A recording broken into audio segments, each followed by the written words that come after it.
तर्फबाट टाउकोमा कफन बाँधेर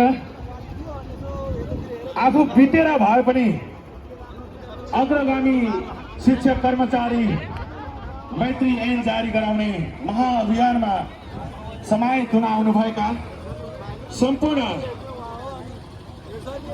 आदरणीय गुरुआमा र सम्पूर्ण विद्यालय सामुदायिक विद्यालय शिक्षाकर्मी मित्रहरूमा, नेपालका सामुदायिक विद्यालयहरूमा कार्यरत झन्डै 40,000 शिक्षकको साझा आवाज आन्दोलनको मोर्चा नेपाल शिक्षक केन्द्रीय समितिको तर्फबाट आन्दोलनकारी क्रान्तिकारी अभिवादन व्यक्त गर्न चाहन्छु।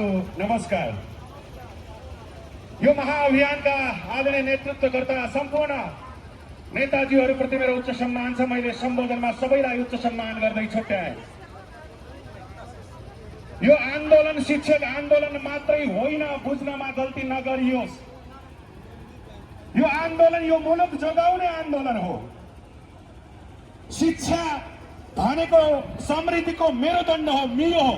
यो देशमा शिक्षालाई बर्बाद गरेर मुलुक बर्बाद गर्नतर्फ लालायित निकम्माहरूको होस ठेगानमा ल्याउने यो महाअभियान हो।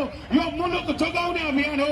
यो शिक्षकहरूको निजी आफ्नो स्वार्थको आन्दोलन होइन, यो मुलुकलाई माया गर्ने आम देशभक्त नेपालीहरूको साझा अभियान हो, जसको अनुकम्पाले नेपाली शिक्षकहरूले जसले त्यो हैसियत बनाइदिएका छन्।